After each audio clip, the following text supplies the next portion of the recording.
अस्सलाम वालेकुम। अगर आप भी के इलेक्ट्रिक के अंदर बाज़ात कभी कभार ट्रेड करते हैं तो आपने भी ये देखा होगा, सडनली ये जो स्टॉक 3 साल पहले तक अगर आप देखें तो 4-5 से ऊपर नहीं जाता था, सडनली 6-7 रुपए के करीब घूमना स्टार्ट हो गया। अब ऐसा क्यों है? इसके बारे में मैंने डिग करना स्टार्ट किया तो मैंने जो मैं ऑब्ज़र्व कर रहा था सेट फ्राइडे वाले दिन, तो सडनली जो है ना वो बड़ा एक सरप्राइजिंग किस्म की जो है ना वो स्पाइक्स देखने को मिल रही थी। अब मैं बड़ा हैरान था कि ऐसा क्या है। तो अगर आप देखें तो ये बेसिकली स्टार्ट होता है 5.7 से, ठीक है ना।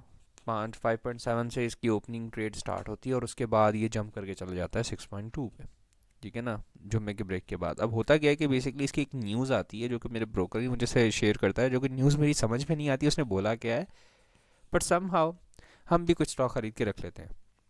और सरप्राइजिंगली मैं देख रहा था कि देखते ही देखते देखें कहाँ 5.7 और कहाँ 50 पैसे का जंप आया, ठीक है ना। उसके बाद सडन एकदम से ड्रॉप आया। अब ये सडन जो ड्रॉप आया उसमें सिचुएशन ये हुई थी कि सेनेट ने कोई जो है ना वो एक करारदाद सॉर्ट ऑफ पास की थी कि इलेक्शन जो है वो डिले कर दिया जाए सॉर्ट ऑफ ना। तो उस पर मार्केट ने रिएक्ट किया, क्योंकि मैंने देखा स्टॉक मार्केट सबसे ज़्यादा सेंसिटिव है न्यूज़ के ऊपर। उसके बाद सडनली ड्रॉप आया लेकिन मार्केट फ़ौरन ही रिकवर कर गई और उसके बाद सेम कंटिन्यू रहा। ठीक है, यही आपको जो ड्रॉप है ना ये इसमें भी दिखेगा आपको, अगर मैं दिखाऊं जो इंडेक्स है ना उसके अंदर भी नज़र आएगा।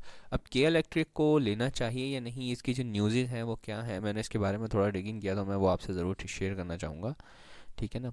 तो अगर यहाँ पे मैं आपको दिखाऊँ सर चार्ट, ठीक है ना। के इलेक्ट्रिक के बारे में पहले तो ये देख लें, के electric was trading around 10 rupees, ठीक है ना। 2017 के करीब जब मार्केट पाकिस्तान में क्रैश होती है और उसके बाद धम करके नीचे आता रहता है, कॉन्स्टेंटली नीचे ही आ रहा था। अब इसके पीछे एक बड़ा इंपॉर्टेंट रीज़न है जो कि मैं आपके चल के दिखाऊंगा, आज की जो न्यूज़ है ना जो मेरी रिसर्च के मुताबिक थोड़ी सी से लिंक्ड है। आप देखें, ये जस्ट इन 1 डे के अंदर आप कहेंगे कहाँ से उठा है, ठीक है ना। ये अक्टूबर के अंदर उठना स्टार्ट हुआ है और उसके बाद कॉन्स्टेंटली अब इसमें यहाँ पे जो है ना बेसिकली जो इनसाइडर थे उनको पता चल गया था कि जो एग्रीमेंट है उस पर एक बातचीत स्टार्ट हो गई है और केयर टेकर गवर्नमेंट वाकई में सीरियस है, वो चीज़ें करती है। उसके बाद उठा है और कहाँ 6 रुपये पे आया है। अगर आपने यहाँ पे लिया तो कम से कम 3 रुपये, 3 टाइम्स इंटरेस्ट तो ये आपको, मतलब 3 टाइम्स तो दे के जा चुका है। अब आगे का मैं आपको दिखाता हूँ कि बेसिकली क्यों ऐसा, ठीक है ना। तो मैंने थोड़ा सा इसके ऊपर आर्टिकल्स वगैरह पढ़ना स्टार्ट किए तो पता चला कि जो ये इलेक्ट्रिक है, पता होगा जो कराची को इलेक्ट्रिक सप्लाई करती है, ये बेसिकली एक प्राइवेट कंपनी है, ठीक है ना। Sort of private public company है कि जैसे शेयर्स वगैरह बिक रहे होते हैं कि पब्लिक हो जाती है लेकिन गवर्नमेंट ओन्ड वाली नहीं है, ठीक है ना, प्राइवेट सॉर्ट ऑफ है। तो अब ये जो है कराची को इलेक्ट्रिक सप्लाई कर रही है, इसका जो एग्रीमेंट था जिसके तहत ये जो नेशनल ग्रिड था उससे कुछ हज़ार मेगावाट ख़रीदती थी, क्योंकि इसकी अपनी जनरेशन इतनी नहीं है कि ये पूरे कराची को सप्लाई कर पाए, तो ये वहाँ से ख़रीदती थी। अब सिचुएशन ये हुई कि इनका जो एग्रीमेंट था, अगर मैं आपको दिखाऊं ये आर्टिकल के अंदर, बड़ा अच्छे से ये आर्टिकल लिखा हुआ है, मैं लिंक भी साथ लगा दूंगा आर्टिकल खुद आप पढ़ना चाहें तो। एक एग्रीमेंट होता है जिसको कहते हैं पावर परचेज एग्रीमेंट, ठीक है ना। ये पावर परचेज एग्रीमेंट क्या होता है कि आप नेशनल ग्रिड से जो बिजली खरीद रहे होते हो, कि जी आप इस एग्रीमेंट के तहत खरीद रहे हो और ये फलाना फलाना, मतलब पेपर सॉर्ट ऑफ मुआहदा है, ठीक है ना। अब सिचुएशन क्या है कि जी अगर मैं आपको दिखाऊँ यहाँ पे थोड़ा आर्टिकल के अंदर बड़ा अच्छे से मेंशन किया हुआ था, अरे कहाँ निकल गया, yes. The government of Pakistan के इलेक्ट्रिक सेकेंडरी माइलस्टोन, ठीक है ना। केयर टेकर गवर्नमेंट ने ये माइलस्टोन अचीव कर लिया है। कराची की एनर्जी सिक्योरिटी के लिहाज से डिवीज़न के अंदर ये सेरेमनी हुई है, उसके ऊपर एक बाकायदा के इलेक्ट्रिक वाला का जो सीईओ उसने भी बड़ा अच्छे से वो किया है। अब सिचुएशन 2015 के अंदर ना, यहाँ पे मैं एक मिनट रुका सर्च कर लेता हूँ यार, ठीक है ना। 2015 ये रहा। द पावर परचेज एग्रीमेंट जो था ना के इलेक्ट्रिक का नेशनल ग्रिड के साथ, वो 2015 के अंदर एक्सपायर हो चुका था, ठीक है ना। तब से कंपनी जो है बिजली से ले तो रही थी लेकिन किसी एग्रीमेंट के तहत नहीं ले रही थी, ठीक है ना। मतलब अंदाज़ा लगाएं कि इतने बुरे हालात हैं हमारी गवर्नमेंट्स के, जो सिविलियन गवर्नमेंट्स गुजरी हैं, बुर कहना नहीं चाहिए लेकिन इतनी नाअहल हैं।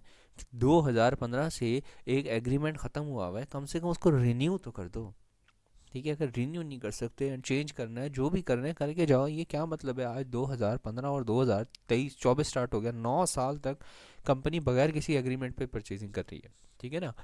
ठीक है ना, उसके बाद कंपनी गेटिंग इलेक्ट्रिसिटी विदाउट कोई एग्रीमेंट नहीं था, उसके बगैर किए जा रही थी, सही है ना। अब गवर्नमेंट, फेडरल गवर्नमेंट जो केयर टेकर आई है, उन्होंने जो है ये 1000 मेगावाट का जो है ना वो 10 ईयर्स के लिए के इलेक्ट्रिक के साथ माहा कर लिया, यानी कि 2025 तक का ये करके जा रहे हैं। अब जो नेक्स्ट गवर्नमेंट्स आएंगी उनके ऊपर देखा जाएगा क्या बनता है। द सप्लाई ऑफ इलेक्ट्रिसिटी जो है वो बढ़ भी सकती है, अगर नेशनल ग्रिड के पास ज़्यादा होगी तो वो ज़्यादा भी प्रोवाइड कर सकते हैं। इसके अलावा इंटरकनेक्शन एग्रीमेंट, अब ये कहानी जो है ना, क्योंकि कराची के जो सार्फिन थे उनको बाज़ का सब्सिडी में बड़ी प्रॉब्लम होती थी, क्योंकि कोई एग्रीमेंट तो था नहीं गवर्नमेंट के साथ, तो उसमें बड़ा प्रॉब्लम आ रहा था। तो इस वजह से आप देखें तो कराची वालों के साथ बड़ा प्रॉब्लम चल रही थी, ठीक है ना। अब ये पूरी कहानी है शमशाद अख्तर की, अगर आप पढ़ना चाहें तो खुद पढ़ लें, लेकिन कहानी है कि 2015 में एक्सपेरिमेंट एक मुआहदा था जो कि ख़त्म हो चुका था, वो रिन्यू हो गया 2025 तक, ठीक है ना।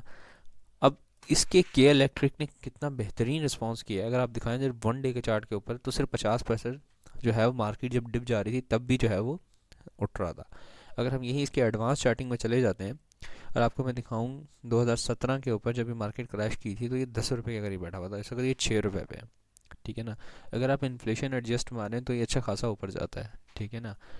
लेकिन देखते हैं क्या बनता है, मेरे ख्याल से जो है ना ये शायद एटलीस्ट 6.9 की रेजिस्टेंस तो टच मारेगा ही मारेगा। अगर आप देखें ना चार्ट के अंदर, तो आपको नज़र आएगा जी यहाँ पे फ़िलहाल ये इस जगह पे मौजूद है, यहाँ पे ये लाइन जो आप देख रहे हैं बिल्कुल टच करके बैठा हुआ है 6.12 को।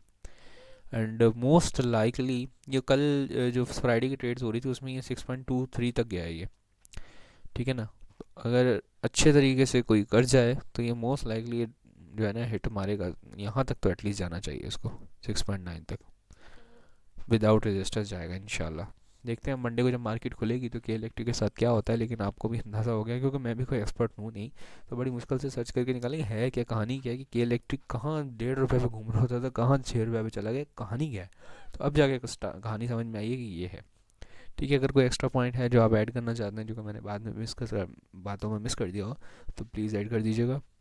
एंड दैट्स ऑल, डॉक्टर मैं साइनिंग ऑफ।